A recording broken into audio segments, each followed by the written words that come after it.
Bon matin, bonjour, bonjour à tout le monde. Coucou la famille. Bonjour à tout le monde. Coucou la famille, bonjour la famille. J'espère que vous allez bien. Bonjour à tout le monde. Bonjour. Vraiment, bonjour, bonsoir. Ça dépend heure à laquelle vous allez suivre la danoise. Bambote ebele, bisika, bizubino, boboto. Bon déco, na 4 mabota na bino. Vraiment, bandeko langa, zomo, kopa ti, kopa café. Pourquoi pas maï, vin na tongo, de mabe na kasi, hein, aux 8 mois, jus d'orange, jus d'anana. Et ça la bien, na santé, bandeko langa, tomela. Et ça la malamu mingi, vraiment. Voilà, bandeko matondo, na bandeko na biso ya kimbangiste, boboto bondeko, na bandeko na biso église catholique, puis toki na lombango. Tolobi yenge na boulou dia Congo. Vraiment toute tendance confondue. Bonjour, témoin de Jéhovah, néo-apostolique, bambote na bino bisika izali, merci na ba prière na bino, vraiment respect et belé na ba chef coutumier na biso. Voilà, bande konanga toye lelo na ye na meka na tongo lelo ko décortiquer monuke maloba ya Denis Lesi concernant la vie ou bien la mort yande kona biso. Paix à son âme, vraiment, ndeko, ya mwasi, na kombo, ya Arafin Tumba, bandeko nanga, tolo baraka, paix à son âme, nzambe ye moko mutayebi, soka kena kimia, soka zwaki tana ya confession, pourquoi pas parce que, azalaka pe un pied dedans, un pied dehors, donc ayeba kan nzambe na ye, na tamoko asambele, asalaka konsakaka, vi na ye na bonzambe, et puis par après, abimi lisusu, bande konanga ko keko kotaka ba concert ezo beta yaya soko za ya nzambe fanda na yo biloko wana eza malamu te bato ebele ba comprendre Denis Lesi na sens moko o ngandingi na comprendre yango te yango na lobi pourquoi pas na ya na tongo ya lelo nanu ko décortiquer maloba ya Denis Lesi parce que alobi na kati ya maloba na ye soko landie bien na azoloba bien ke yé pas faire partie ya bato balengaki ke mwana mwasi wana akufa donc bandeko nanga bolanda na boke bignon surtout et puis alobaki 2 fois tant ba poser question na conclusion na épée et puis akebisi biso makasi biso bato ya kaliboso na bino biso ba chronique tide bobenga biso toyaka koya ko dénigrer banani bato théâtre toyaka ko dénigrer ba musicien bande konangai to sala attention parce que mungongo na yo apamba e koko kendepe e pa ba na sama belé na ba mami wata mungongo na yo ba photo nde bomona biso bato misala mabe ba kokipe kozwa yo même si oyoka na te bomba maka même yeba ke olobaka mungongo na yo déjà wana ba eza identité na yo mobimba parce que muta kozala nga pele yo na masque nanga nazomona na te mais muta yebinga na mungongo ba o eza mungongo mama la danoise mungongo na yo ekoyebana ozala nani ozala ndenge nini eza to yebi yo te milakisaka te mais mungongo na yo eza identité na yo alors bandeko nanga botala kaso muto akufi ou bien muto akomi gravement malade mungongo mutekendeke malobesili azoloba lisute azotala balongoli yo nanu mungongo parce que tant que na malobo linga ko loba olinga ko tika te muso linga ko loba o tu vois na ganga au secours balongoli yo mungongo ata so ba bandi baye bakangi yo nanu munoko o ganga te bato bele baye bakate na mibombi baye bingate baye bi photo na ngate bongo mungongo alors tout ça la attention pinza na makambo ya ko critique ka banani bengi ngo banani ba musicien donc ceux qui soit bato mususu bazana ba parents na bango basambela tellement nzambe apesa déjà bango bénédiction des siècles donc ata sa ayena yazo ganga kolanda ete yo mitala place yo uti ke baba ndeko nanga bilanda landa te lobela musicien so na ndenge ya bien na ndenge ya muziki na ye critiquer muziki na ye kokota na kati ya vie privée nete bana na ye boye tala Denis Lesi bafinga ki kutu yaya na ye bato bele bafinga ministère a Denis Lesi baloba kanga za pasteur te aza pasteur aza boye atikala ko maudire bango te mais tango ba toucher yaya na ye à maudire et puis à retirer maloba wana te bolanda ngo na bokebi nyonso to boyoka to tiango sikopa toza tongo et puis on va voir parce que ça moi moulayi pe ndenga lobaki eza mibale mobimba donc voilà ok to landa na bokebi nyonso to voilà. Ouais, ok. Mais bazo nyonga mabayoka abagote. D'accord. Tu as évolué puisque la. Ouais, ok. Mais bazo nyonga mabayoka abagote. D'accord. Tu as évolué puisque la télé est vraiment ngonga. Prophète de la nation. Prophète de la nation. Rafine Toumboebi. Oui. Rafine Toumba. Abana Nzondo. Abana Nzondo. Bien. C'est journaliste nana. D'accord. Rafine Toumba. Première information. La petite oyebi que Azong Simoli Monaï. Ah, c'est mes condoléances dans la famille. Ok. Prophète de la nation, ça moko oyo alakela ye mabe alakela ye liwa. Et les lois kokisami Rafine Toumba kufi. Tolo ba ke prophète muto abomiye obi akufi na maladie eza nzambe muto bengi. Bon, on a habité, on a moni place dans le local qui était. Moi, tant il a insulté mon grand frère Charles Lessi, parmi les hommes les plus sérieux du Congo, jusqu'à sa mort, même moi-même de Lessi, je n'atteins même pas les 1% de la crainte de cet homme-là. C'est lui qui m'a amené à Jésus. J'ai beaucoup de larmes aux yeux. Et il a insulté cet homme-là. Il m'a insulté, il a insulté ma famille.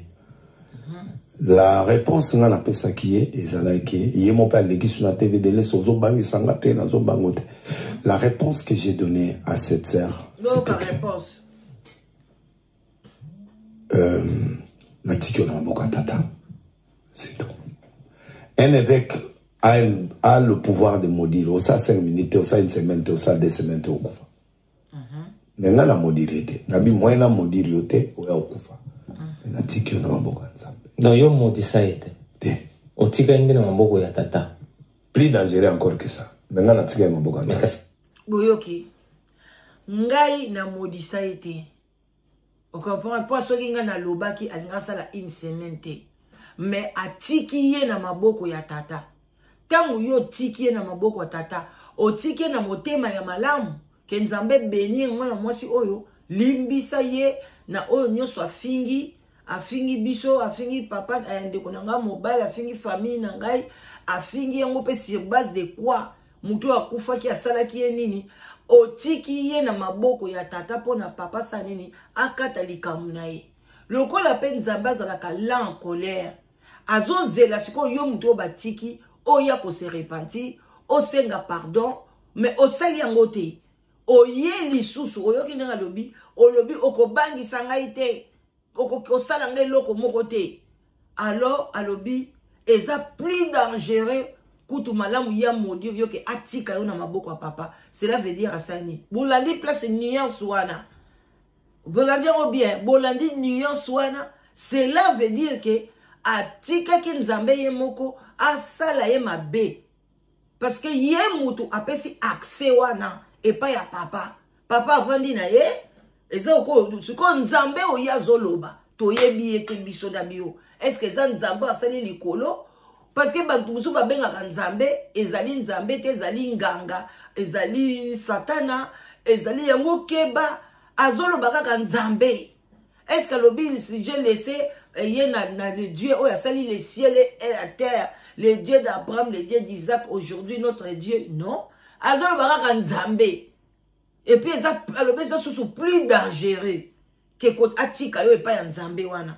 Donc, bande konangai, tozwa maele. Eza elobeli mobimbe, eza kode wana. Bazali batozo mona, na butu bakuta na ba kofi, bakuta na ba wera, bakuta na ba fali, bakuta na donc, ayebi terrain wana très bien. Yondeko oyo, oyo kakate. Tango ka rafina akokundama. Bozongeli su barando kofinga boyo kakate batu bazokufa epa na biso bazokufa na kimia te kaka akufa ki parce que mutu moko lobaki boy akufa ki parce que asala ki boy. Alors bandeko nanga tango na oloba boy to ozwa biso nyonso mayele ndenge nini tukoyeba koya kolobela bato baza bayebani pona oyeba no koma na ba niveau ba fali ba feri banini alobaki yango bango nyonso baza ya pamba te bazala na bakisi siko yo ya ko bebisa musala na ye sacrifice o yazo sa na butu yo ye biango te o ya kaka o bebisa yango kaka na maloba na yo ya bosala attention vraiment nazoloba bosala attention to sala attention tozolanda non non Nzambe ngana tiki Bible lui garder le silence il combattra pour vous. À moi la vengeance et la rétribution. Ngai na ki no bomende. Ngai moi la vengeance et la rétribution. Ngai na ki no bomende. Plus dangereux encore que ça. Ngana tika no bokanda. Kasi yango wana a le pouvoir de maudire. Au ça 5 minutes, au ça une semaine, au ça 2 semaines. Mais ngana maudire te. Nabi moyena maudire yote o ya okufa. Na tiki na maboko nzambe. Non yo modisai. Atika na maboko nzambe nzambe na maboko ya tata. Plus dangereux encore que ça. Ngana tika na maboko. Kasi yango wana non non, nzambe ngana tiki Bible lui garder le silence. Il combattra pour vous. À moi la vengeance et la rétribution. Ngai na ki no bomende. Ngai na sengika conseil na opesa na ba. Faites attention. Muto na vrai nzambe. Asinga kaide. Omoni bato belé ba ketela deli lesime. Mais pona nini sikwa Yesu ko pesa conseil. Tango ayebiki na sali eloko te, na sali eloko moko te. Oso comprendre mais aye ko pesa Yesu conseil. Pona yebiki to boyite abomi yete. Mais at livra qui est na maboko basala ye mabe. Vous comprendre? Ata soki akufi na maladie na ye. Ata soki akufi pona deni le cité. Mais eza bien te yo muta mokili. Ba livra ka yo na maboko ya batu moko boye. Ozo ye bate suite ya likambo boye na salaki ba livra nga pona likambo. Mais oya pe ko sala ngo repentance te. Osenga pe bolimbisité. En tout cas eza bien te. Alors bandeko nanga bolanda bozo comprendre abadisiko ko pesa yango conseil bandeko bozwa maloba oyo pamba te bon communauté boliko zo makamuna biseka seka ba soki ba à la légèreté tozo kende ba bi de l'écité. Moi je suis un homme sincère ouvert tuna bato batamona je suis très discipliné na niveau mon kondimate ba mona délice lo yenge amuda na yambuku na bimate même Champs-Élysées na komate na commission Champs-Élysées parce que colonel Morobo ya demia ayaki awa algaka mona ngatolia na Champs-Élysées ndenaki azaina famille na ye tole mais na ya na bimate na début na ye na ba restaurant parce que bango baza osenganga par rapport na visibilité ya restaurant na bango.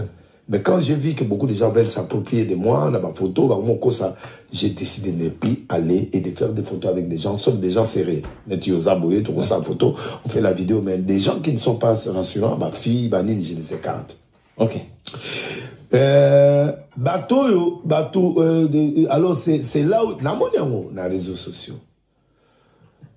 Mais était un peu bateau belé. Que vie est à me coucher, vie est à me coucher, mais mon toit coufi moé ya dans la suna torté. Mais il y a finga ya nangati. Mais il y a suna torté. T'es nabi tant on finga qui ya nanga. Voilà. Je m'appelle la condamné. L'accent vidéo mon haut de laisser à l'ouïe que. Bon ma vidéo de circuler. Les vidéos bazo expliquer quand que place au là que moi je m'occupe pas de toi. Mais je te laisse entre les mains de Dieu vivant. Ce que tu fais là, le temps nous dira quoi. Ça dit, je suis en train de les conseiller. Donc, bandeko lobike, ngana salite mais le temps nous dira. Mutu oyo azo alingi mabe ya muninga te. Aromema même te que temps ekolobela yo, abaka ngana limbisi yo. En tout cas na oyo salinga eza problème na en tout cas na limbisi yo. Ngai na zina ngango kanda te. Et c'est et puis, ceux qui bolandi Vincent Chulizi a outi pe ko réagir sur makambo oyo. A lobi boy abi ngana tambola na ye jour mususu na ye ba ikutu te na zepe na idée te. Na monika ye bisinga lobi na ngake ndengo zawana ozo somba jeep kalate a. Alobi na moni ka lokwa ngabi oh deni les épées za mo mutuna ezara compliqué na akutu na bulti na somba jeep pourquoi? Abi kaka na semaine wana vesila asomba ki jeep à comprendre te a bossa na kutu makambo lobaki akeka esika moko amoni jeep moko boye mutu anga ba akangami na yosomba jeep albi engana na mbongo te abisomba ka kozana combien abisomba bongo kene na yebi obi okoya kosilisa nyongo abi na zwa kutu jeep wana nazaki na oyanga moko na ye na sokolisi yango na air na tiango kaka na vente 7 minutes za yemoke jeep wana etekami na zwi mbongo pe wana na remplacer na bossa na peke zaki ya lobelanga jouna kepa na ye na parquet ba moko ya zalaka te to ba ozela ye tanga zongi akozonga abi na ye omoni na yebisaka one na yebisaki ozosomba jeep omoni ke kokisami abi makambo ebele aveni lesa lobaka bozomoneka lokola ventrier mais ekokisamaka ebele ba témoigner yango et pas Vincent Tuilise. Alors pour dire que même Vincent azo croire que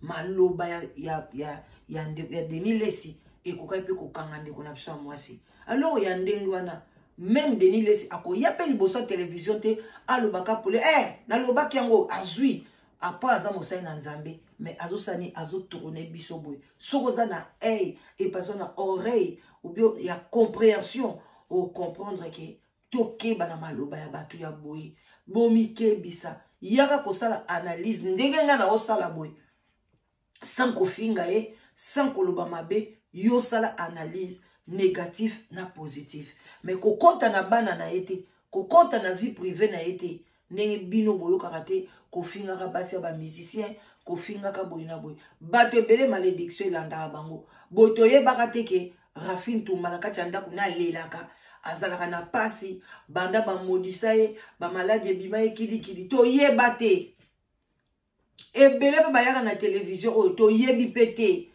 même inga moko boyebi pété loko ni na lelaka donc bossa l'attention bolandaka caméra te surtout bino na pesa bino conseil bino batu bolandaka biso faut ça très attention voilà tozo continuer bolanda parce que en attendant pe na o profiter nanga na osala ba misala na biso ya mike zo sala bientôt à tongo voilà parce que Azaï d'abord entouré à ba musicien voilà il insulte les musiciens ba musicien ba travailler ba to butu voilà nana kutu kutanzambe ba to butu ba bazo mona bato ba sali na bangote ba to butu wana ba ko lekisa pe bangote ba bazo mona delele ngana prévenir et quand bi au moins le comportement zo sala l'avenir nous dira ba salela ba musicien baza bato ya butu ba ya bango ba oloba te ke ba ko pe ko lekisa ye donc azaki na terrain glissant azalaki na terrain glissant nde konanga yo mto telemela fali kofinga yo mto telemela fere yo mto telemela kofi na yo oyo telema mukile ninga na kofi ofinga pesa ba kombo banini mama c'est le moment yangoyo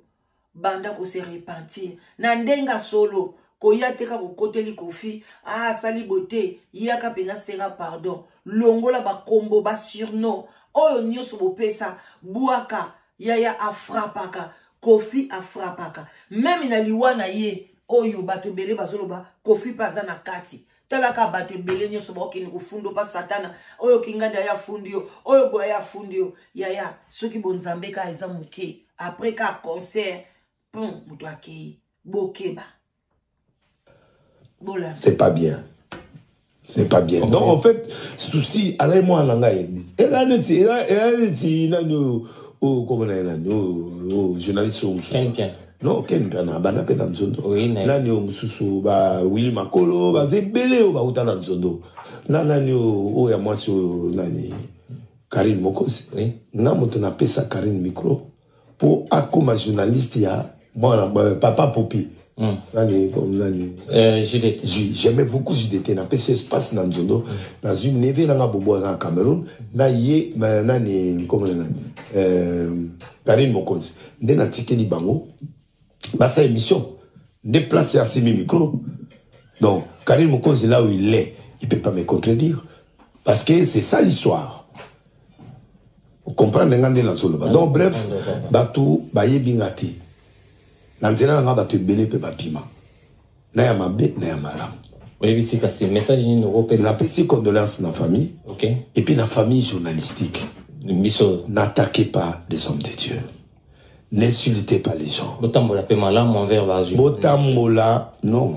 Ino pe bozala malam envers Batika ekoboya basi, batika kolanda. Mais yo moko polo biga la bin so na bino to andenge mo po bino pe bosale ko. Na ba tututé. Ba passer une moi 15% les années.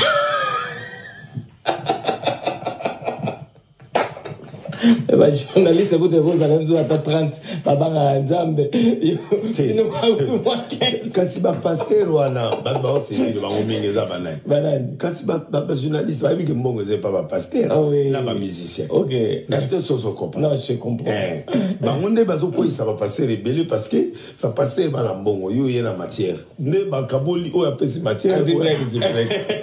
Donc bref. Donc il y a problème, il y a un système. Alors, moi, là, on a un problème, c'est vrai. Mon toit, c'est à Koufi, c'est une jeune journaliste, mon amalamou, il a fait ce qu'il a fait du bien, abonné les validés à Naïe, parce que Azaro combat, Azaro bonné la moutou. Où Azara Naïe, qu'on travaille Naïe, après à disparaître, après à Béli. Oui. Il y a bino ba journaliste, botala peta molina bino. Nani ozombi manaye ezala ya mobali na mwasi nani ozombi manana parce que bateau bino obimana bango bo yebi monde nini ba fonctionner kati ba sacrifier ka ba jeune ba sacrifier ka basi. Moi j'ai vécu à balobi bien bande kunangai alobi très bien bino bato bolanda ba musicien wana ko bimaka na bango ko zalaka na bango ngala zalaka na fabricas ngala zalaka na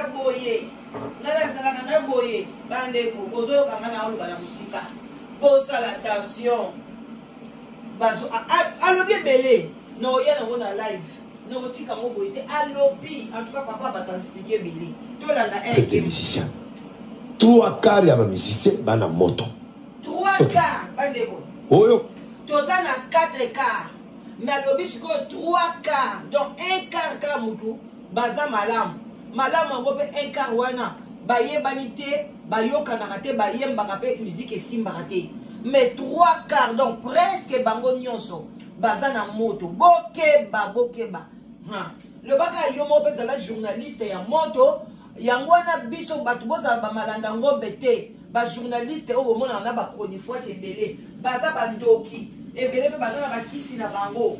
Alors yo soko za balanda ngombe ngai ngana sepa boy yo po badi ko kota bikota na bango keba o ya ko leka nga ko chola pamba ebele na mukilo baza bandoki toleka kana tayelo na buniti na zongi ngao na zongi sune pisi parce que bati tu atiki lelo lo be azongeli atiki lelo po akoka ko rater succès lelo zo mona batu lokola ba linda azokoka te bazo matako kita ba vraie conversion dans le quoi ba Carlito brouille ezate pour succès à mukili na succès à Nzambe a différent au sens ça c'est ça mukili faut ni ma brisement par exemple boni ba Carlito brisement azoyo kanane souté mais il a la foi. D'accord. Ok. Mais d'accord. Tout a évolué puisque la télé est vraiment Ngonga, prophète de la nation. Prophète de la nation. Voilà, bandeko nanga, toke siko na conclusion na ye pour la tosi cette émission. Conclusion, il y a ndeko na biso, il y a nani. Tout la conclusion, bozana lukango. Conclusion yangoyo. Boya koyoka conclusion. C'est ma sœur. Rafine Toumba. Rafine Toumba, c'est ma sœur. C'est mon ex-journaliste. Okay. J'ai fait son patron. Et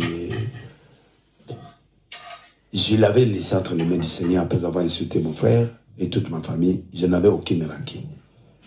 Que Dieu protège ses enfants. S'il y avait quelque chose qui pèse sur ses enfants, que Dieu mette ça hors de l'état de nuire. Amen. Que les enfants vivent dans la paix. Je l'avais remis entre les mains de Dieu. Si jamais que Dieu avait intervenu dans ce cas, qu'il protège ses enfants. Amen. Et qu'il les reçoive dans les cieux. Et je suis vraiment touché. Mes condoléances. Évitez d'entrer dans le cercle des gens nocturnes. Vous qui, journalistes, qui soutenez des musiciens, des politiciens, des gens nocturnes, faites attention. Ne t'approche pas trop. reste à distance. Hey. Parce que dans le monde là, on mange tout le monde. Ok. On tue tout le monde. On écarte tout le monde. Si tu es fort, évitez d'être dans le caméra, en face, dans des églises, partout. Évitez. Faut pas s'asseoir devant. Évitez. Évitez, Évitez les caméras. Évitez dans les églises et puis... Il faut pas s'asseoir devant. Non, évitez les caméras. D'accord. Et... Mais les caméras sont partout hein, dans des églises, même si tu es derrière, on peut bien te filmer. J'ai dit... Je ne sais pas, au moins tu peux dire aux gens de ne pas aller à l'église. L'esprit de l'égard. L'esprit aussi, qu'on peut bloquer. L'esprit, vous priez Seigneur, qu'on ne me voie pas. D'accord. On ne te verra pas. Okay. Deuxièmement, j'ai dit, j'ai repris les normes de l'église. Je me battrai contre tous, je suis d'accord. Je remettrai la parole dans l'église. Quel que soit le nombre des ennemis que j'ai en France, aux États-Unis, partout, je suis un prophète. Il faut rappeler aussi à tout le monde qui est en train de nous suivre qu'il y a 85 sur 100% de pasteurs. Je le répète. Il y a 85% de faux pasteurs. Oui. Qui sont dans le mal, dans le faute, dans le magouille, dans le fétiche, dans le tout ça. Okay. Alors, ne saute plus aux yeux. Ce qui saute aux yeux n'est pas Dieu. Tout ce qui brille n'est pas. Tout ce qui n'est pas brillé n'est pas or. Okay. Fais attention. Et à mes frères musiciens chrétiens, quand vous faites vos concerts publics, pensez, à Moïse Mbiye. Non, tout le monde. Même au bassin, on a il n'y a pas de $200. Nani, oui, pas de hôtel, payer l'argent, c'est pas un problème pour moi. Mais mon problème, c'est que faites en sorte que tout ce que vous faites, tout ce que nous faisons, que Dieu tire gloire, que nous puissions introduire la parole et faire recevoir les gens Jésus-Christ. Et ça, c'est très important. Merci beaucoup. Et à ceux qui ne me comprennent pas, je mènerai la lutte. Premier amour. Nous devons rentrer dans le premier amour. Et c'est ce que je vais amener comme lutte. Je vais aller avec ça jusqu'au stade des martyrs. Et puis on a entré des... Je vais aller avec ça au stade des martyrs. 7 jours. On va commencer.